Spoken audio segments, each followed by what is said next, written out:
Hello students, welcome to this channel. So आज part 2 में exercise 3.1 के जो रिमेनिंग क्वेश्चंस है सभी वो हम सॉल्व करेंगे। ऑल्सो सभी क्वेश्चंस आपके डिफरेंट पैटर्न पर बेस्ड हैं, तो काफ़ी इंपॉर्टेंट क्वेश्चंस रहने वाले हैं एग्जाम के पॉइंट ऑफ व्यू से भी।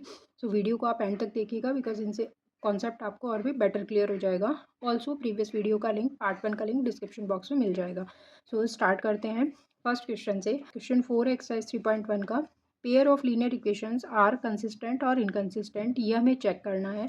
If consistent then obtain the solution graphically. तो अगर कंसिस्टेंट इक्वेशंस आती है हमारी तो उस केस में हमें इनको ग्राफिकली सॉल्व भी करना है।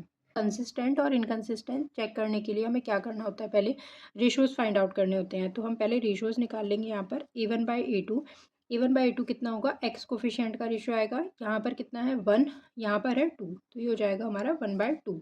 इसी तरह से हमारा b1/b2 कितना हो जाएगा, वाई कोफिशिएंट का रेशो, तो यहाँ पर है वाई कोफिशिएंट 1, यहाँ पर है 2, सो ये आ जाएगा हमारा 1/2। सिमिलरली अगर हम C1/C2 की बात करें, सो ये 5 है, यहाँ पर 10 है, सो ये आ जाएगा 5/10, इसको हम बोल सकते हैं 1/2। सो यहाँ से हमने देखा कि तीनों रेशोज़ हमारे इक्वल आ रहे हैं, ये भी 1/2 है, ये भी 1/2 है एंड ये भी 1/2 है। सो तीनों रेशोज़ अगर आपके इक्वल होते हैं, पेयर ऑफ इक्वेशंस कैसी होती हैं, कंसिस्टेंट होती हैं। यहाँ पर कंसिस्टेंट पेयर ऑफ इक्वेशंस ये बनेगी एंड मैनी सॉल्यूशंस आएंगे। इट मीन्स जो ग्राफ बनेगा ना, जब हम इन दोनों इक्वेशंस के लिए ग्राफिकली इनको जब हम सॉल्व करेंगे और ग्राफ बनाएंगे, तो जो लाइन आएंगी स्ट्रेट लाइन, वो एक दूसरे के ऊपर ही एग्जिस्ट करेंगी। तो यहाँ पर मैनी सॉल्यूशंस आपके एग्जिस्ट करेंगे। अगर आपका इनकंसिस्टेंट पेयर ऑफ इक्वेशन आता तो उस केस में बस आपको वहीं पर ही स्टॉप कर देना था, उसके बाद हम उनका सॉल्यूशन फाइंड ही नहीं कर पाएंगे because inconsistent pair of equation है, तो उसके आगे आपको कुछ सॉल्व ही नहीं करना है। अभी बिकॉज हमारा कंसिस्टेंट है इक्वेशन, तो यहाँ पर हमें ग्राफ भी बनाना है। ग्राफ बनाने के लिए हम क्या करेंगे, पहले हम इक्वेशन 1 के लिए कुछ यहाँ पर एक्स और वाई की वैल्यूज जो हैं वो लिख लेते हैं एक टेबल में। सिमिलरली हम सेकेंड इक्वेशन के लिए भी हमें एक्स और वाई की कुछ वैल्यूज़ निकालनी है। सो यहाँ पर अगर हम देखें एक्स कितना हो जाएगा, इस इक्वेशन से अगर हम एक्स की बात करें तो ये कितना बनेगा, 5 माइनस वाई आएगा। तो अगर वाई की वैल्यू हम यहाँ पर 0 रखते हैं तो एक्स की वैल्यू कितनी आ जाएगी, 5 आ जाएगी। इसी तरह से वाई की वैल्यू अगर हम 1 ले लेते हैं तो 5 माइनस 1 4, तो एक्स की वैल्यू आएगी 4। तो एक पॉइंट हो जाएगा हमारा 5,0 और एक हो जाएगा यहाँ पर 4,1। अब बनाते हुए इन कोऑर्डिनेट्स को हम पॉइंट करेंगे ग्राफ पेपर पर। इसी तरह से सेकंड इक्वेशन पे भी अगर हम x निकालें तो कितनी आएगी वैल्यू, 10 माइनस 2y, इक्वल से इधर जाएगा तो माइनस हो जाएगा और x का कोफिशिएंट 2 जो है इसके डिवाइड में आ जाएगा। सो ये आ जाएगा 10 माइनस 2y/2। यहाँ पर अगर हम y की वैल्यू 0 रखते हैं तो ये वाला टर्म 0 हो जाएगा, 10/2 करेंगे तो 5, x की वैल्यू 5 आएगी y 0 रखने पर। इसी तरह से अगर हम y 1 रखते हैं तो ये हो जाएगा 10 माइनस 2 यानी कि 8/2 करेंगे तो ये आ जाएगा 4। सो यहाँ पर भी कोऑर्डिनेट्स आपके सेम ही आ रहे हैं। सेम कोऑर्डिनेट्स क्यों आएंगे, बिकॉज आपका मैनी सॉल्यूशंस एग्जिस्ट करने वाले हैं इन दोनों पेयर ऑफ इक्वेशंस के लिए। तो जो भी कोऑर्डिनेट्स आएंगे ना, जो एक्स वाई की वैल्यूज़ आएंगी वो दोनों इक्वेशंस में आपका सेम ही रहेंगी। सो इसी तरह से अगर हम आगे भी किसी वैल्यू के लिए फाइंड करें, जैसे 2 के लिए या 3 के लिए, किसी भी नंबर के लिए, तो जो हम y की वैल्यू यहाँ पर पुट कर रहे हैं अगर हम यहाँ पर भी लिखें तो सेम ही हमें x और y की वैल्यूज़ मिलने वाली हैं। तो ये हमारे इस टाइप से दो वैल्यूज़ हमने निकाल ली। आगे हम और भी वैल्यूज़ निकाल सकते हैं एक्स और वाई की, फर्स्ट इक्वेशन के लिए भी और सेकंड इक्वेशन के लिए भी। अभी हम इन दोनों को ग्राफ पेपर पर प्लॉट कर लेते हैं। तो आप जब ग्राफ पेपर पर इनको ड्रॉ करेंगे तो आपका हॉरिजॉन्टली इस तरह से एक्स एक्सिस हो जाएगी एंड वर्टिकली आप वाई एक्सिस लेंगे। ये आपका सेंटर पॉइंट है जिसके कोऑर्डिनेट 0 0 होते हैं। यहाँ पर हम लेंगे 1। फिर एक्स एक्सिस पर हमारी मैक्सिमम वैल्यू कितनी जा रही है, एक्स एक्सिस पर हमारी जो मैक्सिमम वैल्यू है वो 5 4 5 4 मीन्स 5 तक ही हमारी मैक्सिमम वैल्यू है। तो यहाँ पर हम जो नंबर लिखेंगे मैक्सिमम 5 तक ही ले लेते हैं, 1 2 3 4 एंड ये हो जाएगा 5। वाई की मैक्सिमम वैल्यू हमारी क्या है, 0 है, यहाँ पर 1 है, यहाँ पर भी 0 एंड 1 है, तो मीन्स मैक्सिमम वैल्यू हमारी 1 तक ही जा रही है। तो यहाँ पर ये वाला पॉइंट हो जाएगा 0 एंड इसी तरह से हम वाई एक्सिस पर नंबर ले लेंगे 1 और मैक्सिमम 2 तक, बिकॉज उससे आगे हमें लेने की ज़रूरत नहीं है यहाँ पर। नाउ अब इक्वेशन 1 के जो पहले कोऑर्डिनेट्स हैं उनको पॉइंट कर लेते हैं। 5,0 हमारी फर्स्ट कोऑर्डिनेट की वैल्यू है। सो 5,0 वाई की वैल्यू 0 है तो कोऑर्डिनेट हमारा ये बनेगा 5,0। लेट्स से ये आपका ए पॉइंट है। सिमिलरली नेक्स्ट पॉइंट है हमारा 4,1, 4 यहाँ पर है और वाई एक्सिस पर 1 यहाँ पर है, तो ये हमारा पॉइंट बनेगा 4,1। ये वाला, ये हो जाएगा लेट्स से बी पॉइंट। तो इन दोनों पॉइंट्स को ज्वाइन करते हुए एक लाइन यहाँ पर बनाते हैं, तो कुछ इस टाइप से आपका लाइन इन दोनों कोऑर्डिनेट से पास होकर के जाएगी। इसी तरह से सेकंड इक्वेशन की बात करें, बिकॉज सेकंड इक्वेशन में भी जो वैल्यूज़ हैं एक्स वाई की कोऑर्डिनेट्स जो हैं वो हमारे सेम ही हैं, सो मीन्स यही दोनों पॉइंट्स होंगे सेकंड इक्वेशन के लिए भी। तो फर्स्ट इक्वेशन के लिए भी आपका यही लाइन रहने वाली है और सेकंड इक्वेशन के लिए भी यही लाइन रहने वाली है। सो यहाँ पर मैनी सॉल्यूशंस हो जाएंगे। एक सॉल्यूशन आपका 4,1 है, सो 4,1 भी आपका एक सॉल्यूशन है, एंड ऑल्सो 5,0 ये भी आपका सॉल्यूशन है। इसी तरह से यहाँ पर एक्स वाई की जो भी दूसरी वैल्यूज़ आएंगी वो भी इन पेयर ऑफ इक्वेशन का सॉल्यूशन बनेगी। सो यहाँ पर मैनी सॉल्यूशंस एग्जिस्ट करेंगे बिकॉज पेयर ऑफ इक्वेशन हमारी कैसी थी, कोइंसिडेंट थी। अब देखते हैं एक और क्वेश्चन। ये क्वेश्चन नंबर 4 से हमने थर्ड क्वेश्चन लिया है, बाकी के इसमें 2 क्वेश्चन और है, क्वेश्चन 2 एंड क्वेश्चन 4। वो आप ट्राई कर सकते हैं अपनी साइड से सॉल्व करने का, वो भी सेम तरीके से ही हमें सॉल्व करने हैं। अगर कोई डाउट हो आपको फिर भी तो आप कमेंट बॉक्स में टाइप कर सकते हैं, तो उस क्वेश्चन को भी हम एक सेपरेट वीडियो में कंसिडर कर लेंगे। अगर सॉल्व करने में कोई डिफिकल्टी आती है तो वैसे नहीं आएगी, अगर इन 2 क्वेश्चन को आप अच्छे से समझ लेते हैं और देख लेते हैं तो फिर आप बाकी के रिमेनिंग 2 क्वेश्चन भी जो हैं ईजिली सॉल्व कर पाएंगे।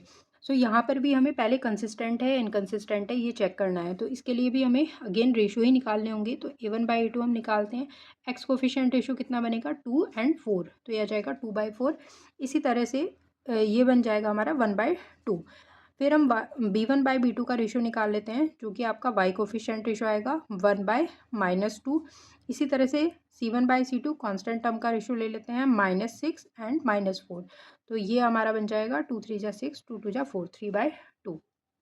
तो यहाँ पर अगर तीनों रेशियोज़ को कंपेयर करें तो A1/A2 एंड B1/B2 ये दोनों रेशियोज़ आपके इक्वल नहीं है। ये वैल्यू 1/2 है एंड ये वैल्यू 1/-2 है, तो दोनों रेशियोज़ आपके डिफरेंट है।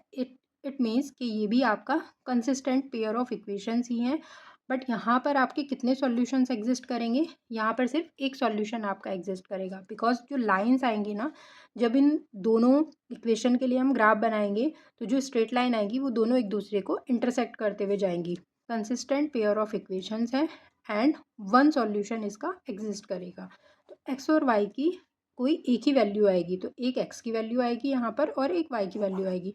ये अब हमें फाइंड करनी है ग्राफिकल मेथड से। पहले जो हमारी इक्वेशन 1 है 2x + y -6 = 0, तो यहाँ से हम देख लेते हैं x की वैल्यू कितनी आएगी। तो x की वैल्यू आ जाएगी 6 इक्वल से इधर जाएगा प्लस हो जाएगा, ये माइनस हो जाएगा और x कोफिशिएंट 2 इसके अब डिवाइड में आ जाएगा। सो ये बन जाएगा हमारा x की वैल्यू। ये इक्वेशन 1 के लिए अभी हम बात कर रहे हैं। तो यहाँ पर हम एक टेबल बना लेते हैं जिसमें हम कुछ x और y की वैल्यूज़ निकालेंगे।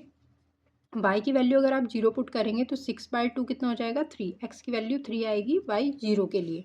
अगर y हम 1 लेंगे तो फिर 6 - 1 ये 5/2 हो जाएगा, बट 5/2 आपका डेसिमल वैल्यू आएगी, तो 1 को हम स्किप कर देते हैं। हम ट्राई करेंगे होल नंबर ही हमारी वैल्यू आए, हमें डेसिमल में पॉइंट ना करना पड़े ग्राफ पेपर पे। सो y की वैल्यू हम 2 ले लेते हैं, 6 - 2 4 एंड 4/2 2। तो यहाँ पर हमारी x की वैल्यू भी 2 हो जाएगी, y की वैल्यू भी 2 हो जाएगी। तो ये हमने यहाँ पर 2 पॉइंट्स निकाल लिए, एक्स और वाई की 2 वैल्यूज़ हमने यहाँ पर निकाल ली फर्स्ट इक्वेशन के लिए। इसी तरह से जो इक्वेशन 2 है हमारी, इक्वेशन 2 हमारी क्या है, 4x - 2y -4 = 0। तो यहाँ से भी हम x की वैल्यू निकाल लेते हैं, ये कितनी आएगी 2y + 4 हो जाएगा, 2y + 4 एंड x कोफिशिएंट 4 इसके अपोन में आ जाएगा डिवाइड में। यहाँ पर भी एक टेबल बनाते हैं जिसमें हम कुछ x और y की वैल्यूज़ निकालेंगे। y अगर हम 0 रखते हैं तो 4/4 1, x की वैल्यू 1 आ जाएगी y 0 के लिए। इसी तरह से y की वैल्यू अगर हम 2 रखते हैं तो 2 2 जा 4, 4 + 4 8 एंड 8/4 करेंगे तो 2 आएगा, तो x की वैल्यू आ जाएगी 2, y हमने कितना पुट किया था 1। तो ये कोऑर्डिनेट्स आ गए 1,0 एंड 2,1। अब इन दोनों इक्वेशन के लिए जो वैल्यूज़ हमने निकाली हैं एक्स वाई की, इसको हम ग्राफ पेपर पर प्लॉट करते हैं। तो यहाँ पर फर्स्ट कोऑर्डिनेट हमारा 3,0 और उसके बाद सेकंड है 2,2। तो इसको प्लॉट करेंगे पहले हम। 3,0 हमारा ये वाला पॉइंट हो जाएगा एंड 2,2 हमारा ये वाला पॉइंट हो जाएगा, यहाँ पर इस टाइप से 2,2। तो फर्स्ट इक्वेशन के पॉइंट है। तो अगर हम एक लाइन बनाएं दोनों पॉइंट्स को ज्वाइन करते हुए तो कुछ लाइन हमारा इस टाइप से बनेगी, ये हमारा हो जाएगी इक्वेशन 1 के लिए। सेकंड इक्वेशन में कोऑर्डिनेट्स हैं 1,0 एंड 2,1। सो 1,0 तो आपका ये वाला पॉइंट हो जाएगा एंड 2,1 आपका ये वाला पॉइंट हो जाएगा। ये यहाँ पर एक मिस्टेक हो गई है, यहाँ पर हमने y की वैल्यू ना 2 पुट की थी, तभी तो ये 2 इंटू 2 4, 4 प्लस 4 8 एंड 8/4 किया था हमने, तो x की वैल्यू हमें 2 मिली थी ना, तो ये y 1 नहीं है, यहाँ पर y की वैल्यू कितनी है 2 है। सो ये पॉइंट हमारा 2,2 है। तो जो सेकेंड इक्वेशन के लिए पॉइंट था ना वो क्या 2,1 नहीं था, वो 2,2 ही पॉइंट था आपका, मीन्स आपका यही वाला पॉइंट है। तो ये हमारा फर्स्ट इक्वेशन का ए पॉइंट है, ये बी पॉइंट है, सेकेंड इक्वेशन के लिए पी पॉइंट है एंड ये Q point. A and Q मतलब दोनों सेम है। तो अब इन दोनों को ज्वाइन करते हुए अगर हम लाइन बनाएंगे तो वो लाइन हमारा इस टाइप से बनेगी। तो दोनों इक्वेशन का जो ग्राफ बना है, स्ट्रेट लाइन बनी है, वो इस 2,2 पॉइंट पर इंटरसेक्ट कर रही है, कट कर रही है। तो जो हमारी एक्स एंड वाई की वैल्यू आएंगी ना, वो कौन सा पॉइंट है हमारा 2,2। तो एक्स की वैल्यू भी 2 है एंड वाई की वैल्यू हमारी क्या आई है 2। तो आई होप कि यहाँ तक ये क्लियर हो गया होगा। अब देखते हैं next question, question number 5। Half the parameter of a rectangular garden whose length is 4 more than width is 36 metre. 36 metre क्या है, पेरीमीटर का जो हाफ है वो 36 मीटर है। Find the dimensions. तो यहाँ पर अभी हमें कोई इक्वेशंस भी नहीं दी गई हैं, लीनियर इक्वेशंस भी नहीं दी गई हैं। लीनियर इक्वेशंस भी हमें बनानी है और उसके बाद हमें वैल्यूज़ भी फाइंड करनी है ग्राफिकली सॉल्व करके। सो देखते हैं इक्वेशन पहले हम कैसे बनाएंगे। Half the parameter of rectangle. अब रेक्टेंगल का पहले हमें पैरामीटर पता होना चाहिए। सो रेक्टेंगल का पैरामीटर होता है 2 इंटू लेंथ प्लस विड्थ, ये पैरामीटर होता है। ये बोल रहा है कि इसका हाफ, पैरामीटर का जो हाफ है वो कितना गिवन है 36 मीटर गिवन है, तो इसका हाफ करेंगे तो ये कितना आ जाएगा 36 मीटर आ जाएगा। 2 से 2 कैंसिल हो जाएगा, तो लेंथ प्लस विड्थ यानी कि हमारा कितना आ गया 36। तो ये हमारा एक इक्वेशन 1 बन गई। इसी तरह से सेकंड एक स्टेटमेंट गिवन है whose length is 4 more than width. So length कितनी है L, विड्थ कितनी है W। लेंथ कितनी ज़्यादा है, विड्थ से 4 ज़्यादा है, तो लेंथ तो ऑलरेडी हमारी एक्स्ट्रा है, हमें किस में ऐड करना पड़ेगा, विड्थ में हम ऐड करेंगे कितना 4। अब ये दोनों इक्वल हो जाएंगे, तो यहाँ से आ जाएगा L minus W equal to 4। ये हमारा सेकेंड इक्वेशन बन गई। Now we have two linear equations in 2 variable L and W। तो अब हमें इन्हें सॉल्व करना है ग्राफिकली, मीन्स हमें L एंड W की वैल्यू फाइंड करनी है। सो फर्स्ट इक्वेशन के लिए L प्लस W कितना है 36 है, तो L कितना आ जाएगा 36 माइनस डब्ल्यू। फर्स्ट इक्वेशन के लिए हम एक टेबल बनाएंगे और L एंड W की कुछ वैल्यू हमें फाइंड करनी है। अगर मैं यहाँ पर W की वैल्यू 0 लूँ तो L की वैल्यू तो कितना आएगी 36 आएगी। Now 36 is a very big number, इसको ग्राफ पेपर पर आप लिखेंगे तो काफ़ी आपको नंबर्स लिखने पड़ेंगे और प्लॉट करने में भी ग्राफ में थोड़ा डिफ़िकल्टी आएगी। तो हमें W की वैल्यू ना कुछ इस टाइप से लेनी है सो दैट L की वैल्यू हमारा जो है थोड़ा नंबर हमारा रिड्यूस हो जाए, मतलब 36 से काफ़ी छोटा नंबर हमें मिले सो दैट उसको ईजी हो जाए ग्राफ पेपर पर प्लॉट करना। तो मैं अगर देखो यहाँ पर 5 6 7 8 इस टाइप से भी वैल्यू लूँ ना तो भी ये वैल्यू 25 अबव ही जा रही है, तो भी काफ़ी बड़ा नंबर जा रहा है। तो हम W की वैल्यू कुछ इस टाइप से ले लेते हैं, जैसे हमने ले ली सपोज, ले हम कुछ भी सकते हैं, हम 1 0 2 3 4 कुछ भी ले सकते हैं। बस वही है कि ग्राफ पेपर पर आपको थोड़ा सा डिफिकल्टी लगेगी प्लॉट करने में, क्योंकि आपको एक्स एक्सिस पर काफ़ी नंबर्स लिखने पड़ेंगे। यहाँ पर हमने W की वैल्यू ले ली है सपोज 12। सपोज मैंने W की वैल्यू यहाँ पर 12 ले ली, तो L हमारा कितना आ जाएगा 36 माइनस 12 करेंगे तो ये 24 हो जाएगा। ठीक है, उसके बाद W की वैल्यू हमने ले ली यहाँ पर सपोज 12 से कोई बड़ा नंबर और ले लेते हैं, 14 भी ले सकते हैं, लेट से मैंने ले ली है 16। तो L की वैल्यू मेरी कितनी बन जाएगी 20 बन जाएगी, 16 माइनस करेंगे तो ये हमारे यहाँ पर 2 पॉइंट्स आ गए, L एंड W की वैल्यूज़ आ गई। इसी तरह से सेकंड इक्वेशन में अगर हम देखें तो L माइनस डब्ल्यू 4 है, तो L की वैल्यू कितना हो जाएगी 4 प्लस W हो जाएगी। सेकंड इक्वेशन के लिए भी एक टेबल बना लेते हैं इसी तरह से, और X एंड Y की कुछ वैल्यूज़, L एंड W की कुछ वैल्यूज़ हम निकाल लेंगे सेकंड इक्वेशन के लिए भी। तो W अगर हम 0 लेते हैं, यहाँ पर छोटा ही नंबर है तो हम 0 भी ले सकते हैं, तो ये आ जाएगा 4 एंड W 4 लेंगे तो ये आ जाएगा 5। सो यहाँ पर भी हमारी 2 वैल्यूज़ आ गई। अब हमें इसके लिए क्या करना है ना, ग्राफ बनाना है। एक्स एक्सिस पर जो सबसे बड़ी वैल्यू है वो कितनी है 24, 24 एंड 5, तो सबसे बड़ी वैल्यू है 24। 24 तक अभी हमें नंबर स्टिल एक्स एक्सिस पर लिखने हैं। तो हम 1 2 3 4 5 6 इस तरह से 24 नंबर्स लिखने के बजाय हम यहाँ पर क्या करेंगे, जो एक बॉक्स होता है ना, जैसे अब आपके पास ग्राफ पेपर होगा तो उसमें एक थिक लाइन जैसे इस टाइप से हमें मिलती रहती है, यहाँ पर एक थिक लाइन होगी, फिर एक थिक लाइन होगी, एक एक बॉक्सेस आपको गिवन रहते हैं। तो एक बॉक्स को ना हम 2 के इक्वल ले लेते हैं, मतलब ये जो 1 बॉक्स है ना वो किसके इक्वल है 2 के इक्वल है। तो यहाँ पर हम 1 2 3 ना लेकर के जो नंबर्स हैं वो इस टाइप से ले लेंगे, 2 है, उसके बाद 4 है, उसके बाद 6, देन 8, देन 10। तो इस तरह से हमें थोड़ा-सा ईज़ी हो जाएगा इन पॉइंट्स को प्लॉट करने में। 14, देन 16, 18 एंड 20, 22 एंड 24। बस ये हमें मैक्सिमम वैल्यू लिखनी है बिकॉज़ एक्स मैक्सिमम 24 तक गया है। इसी तरह से यहाँ पर अगर वाई एक्सिस में देखें तो 12, 16, 0 एंड 1, तो मैक्सिमम वैल्यू जा रही है 16। तो यहाँ पर हम मैक्सिमम जो हमें नंबर लिखना है वाई एक्सिस पे वो 16 लिखना है।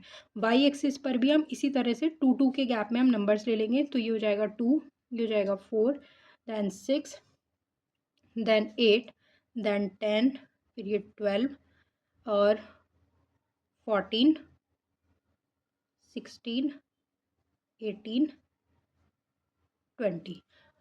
सो ये हमने 20 तक लिख दिया, ऑल्दो मैक्सिमम वैल्यू आपकी 16 तक ही है। अब इनको पॉइंट्स को हम प्लॉट करेंगे। सो फर्स्ट नंबर है हमारा 24, 12। 24 है हमारा यहाँ पर एंड 12 कहाँ पर है हमारा, ये वाला है। तो इसके पैरेलल में हम चलेंगे। सो ये यहाँ पर आपका पॉइंट मिल जाएगा 24, 24, आपका ये वाला पॉइंट आएगा यहाँ पर, है ना। जब आप इसको ग्राफ पेपर पे बनाएंगे तो ये थोड़ा सा आपको इजी लगेगा प्लॉट करना। नेक्स्ट पॉइंट है हमारा 20, 16। ये नेक्स्ट पॉइंट है इक्वेशन 1 का। तो 20 यहाँ पर है और 16 आपका कहाँ पर जाएगा, 16 हमारा ये आ जाएगा। तो इसके एक्स एक्सिस के पैरेलल चलेंगे, यहाँ पर कुछ एग्जैक्ट पॉइंट आपको ये मिलेगा 20, 16। तो लेट्स से ये ए पॉइंट लिख लेते हैं हम, इसको ए और इसको बी पॉइंट लिख लेते हैं। तो ये कुछ इस टाइप से हमारा स्ट्रेट लाइन बनेगी।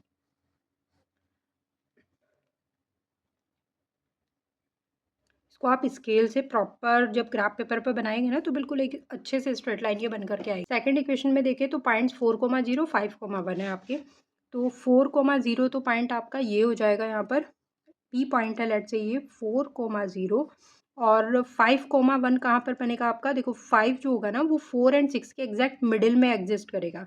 तो जो बिल्कुल बीच का पॉइंट आएगा ना, जो दोनों के बीच की लाइन बनेगी वो आपका 5 को रिप्रेजेंट करेगा। और इधर 1 भी कहाँ पर होगा, यहाँ पर तो 0 है और यहाँ पर 2 है, तो 0 और 2 के एग्जैक्ट बीच में 1 होगा, है ना। तो ये यहाँ पर कहीं पॉइंट बनेगा 5,1। तो अब इन P and Q, let's say Q point है, पी एंड क्यू पॉइंट को भी ज्वाइन करते हुए जब हम लाइन बनाएंगे ना एग्जैक्टली, तो ये जब स्ट्रेट लाइन इस टाइप से ड्रॉ होगी तो ग्राफ पेपर पे एग्जैक्टली ये इस 20,16 पॉइंट पर कट करते हुए ये आपका लाइन बनेगी। तो जो आपके वैल्यूज़ आएंगी ना, लेंथ एंड विड्थ की जो वैल्यू आएगी वो आपका ये इंटरसेक्शन पॉइंट आएगा जहाँ पर ये दोनों लाइन एक दूसरे को मीट कर रही हैं। तो यही एक सिंगल सॉल्यूशन एग्जिस्ट करता है जब इंटरसेक्टिंग लाइन होती है। तो हमारा जो कोऑर्डिनेट्स हैं वो कितने मिल रहे हैं, 20,16, और यही हमारी लेंथ एंड विड्थ की वैल्यू हो जाएगी। लेंथ आपका 20 आ जाएगी, विड्थ आपका 16 आ जाएगी, और यही हमारा आंसर रहेगा। ऑल्सो वन मोर थिंग, जैसे यहाँ पर हमने ये एक्स एक्सिस ली थी ना, तो एक्स एक्सिस पर आप किसको रिप्रेजेंट कर रहे हैं वो भी यहाँ पर हमें लिखना है। जैसे एक्स एक्सिस पर हम किसको ले रहे थे, लेंथ को ले रहे थे। तो या तो यहाँ पर ग्राफ पेपर पर ही आप लिख देंगे। सपोज मैं लेट से यहाँ पर लिख देती हूँ। तो एक्स एक्सिस आपका किसके इक्वल है, लेंथ के इक्वल है। एक्स एक्सिस आप किसको रिप्रेजेंट कर रहे हैं, लेंथ को रिप्रेजेंट कर रहे हैं। और वाई एक्सिस पर हम क्या ले रहे थे, विड्थ ले रहे थे, है ना। तो ये भी चीज़ हमें लिखनी है जब हम ग्राफ के क्वेश्चन सॉल्व करेंगे कि आपने एक्सिस पर कौन सी चीज़ें ली है, एक्स पर क्या लिया है और वाई पर आपने क्या लिया है। तो यहाँ पर हो जाएगा आपका विड्थ। सो अभी तक अगर आपको सेशन हेल्पफुल लगा हो और इंटरेस्टिंग लगा हो तो चैनल को सब्सक्राइब कर लेना एंड वीडियो को लाइक कर देना। अब बढ़ते हैं नेक्स्ट क्वेश्चन की तरफ, which is question number 6। 2x + 3y - 8 = 0। हमें एक लीनियर इक्वेशन तो गिवन है, हमें दूसरी लीनियर इक्वेशन फाइंड करनी है सच दैट कि जो ग्राफिकल रिप्रेजेंटेशन होगा ना दोनों लीनियर इक्वेशंस का, वो आपका ये कंडीशंस को मीट करना चाहिए। मींस पहले केस में आपका इंटरसेक्टिंग लाइंस होनी चाहिए जब आप दूसरी लीनियर इक्वेशन बनाओगे, और एक ही लीनियर इक्वेशन हमें गिवन है तो दोनों इक्वेशन के लिए इंटरसेक्टिंग लाइंस होनी चाहिए। सेकंड है हमारा पैरेलल लाइंस होनी चाहिए। थर्ड है हमारा कोइंसिडेंट लाइंस होनी चाहिए। तो देखो तीनों ही केसेस में आपका जो इक्वेशन बनेगी ना, जो लीनियर इक्वेशन आएगी वो तीनों केसेस में आपका डिफरेंट हम इसको सॉल्व करेंगे, वो डिफरेंट आएगी। जैसे अगर हम फर्स्ट केस यहाँ पर ले लेते हैं इंटरसेक्टिंग लाइंस का। इंटरसेक्टिंग लाइंस के केस में क्या होता है, कि यूनिक सॉल्यूशन आपका एग्जिस्ट करता है।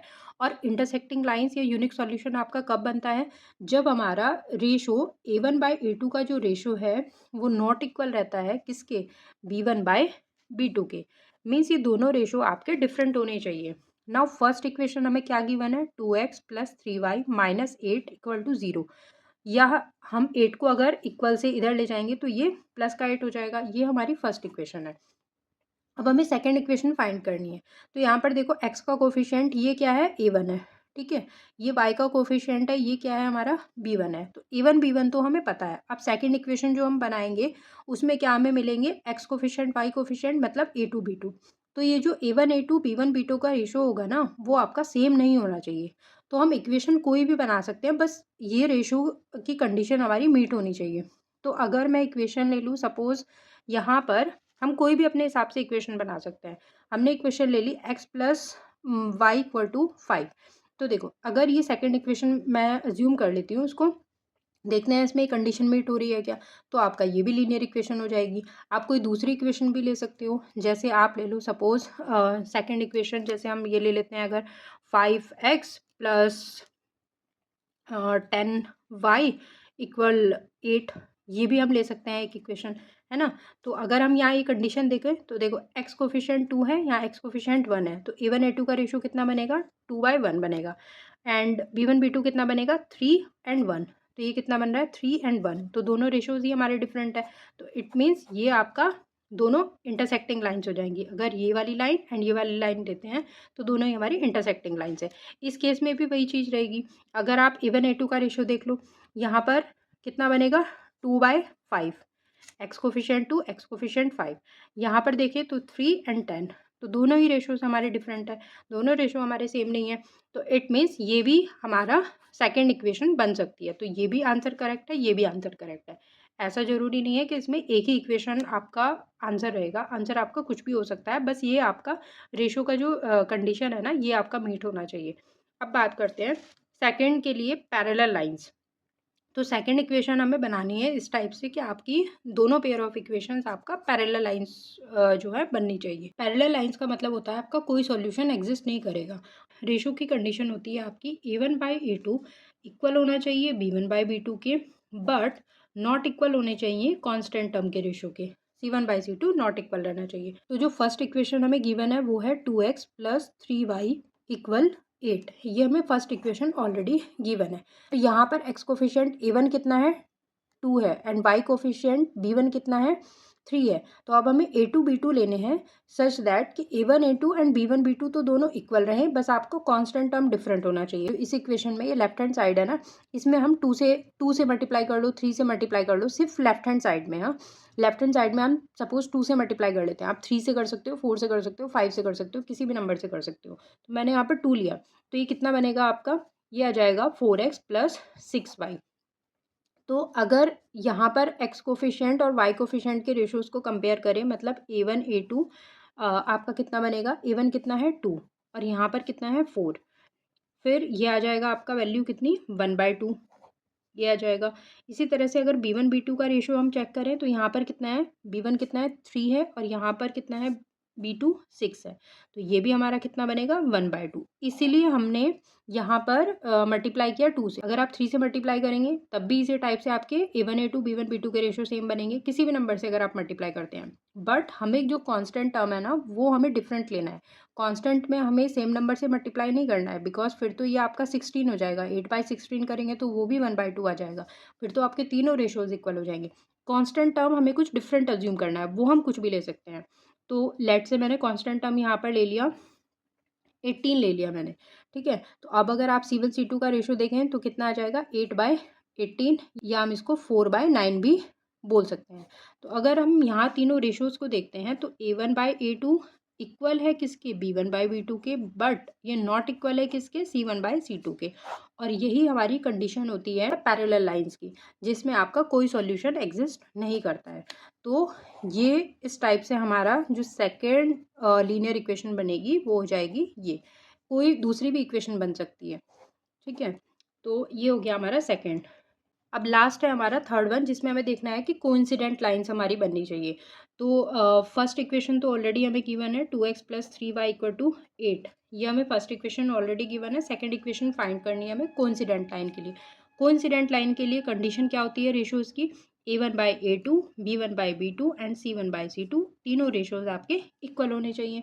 तो तीनों रेशोज़ ही अगर हमें इक्वल करने हैं ना, तो जैसे अभी हमने पहले वाले क्वेश्चन में क्या किया था, सिर्फ इक्वल से जो लेफ्ट हैंड साइड थी उसी में हमने सिर्फ मल्टीप्लाई किया था, बाकी हमने कांस्टेंट टर्म कुछ डिफरेंट अज्यूम किया था।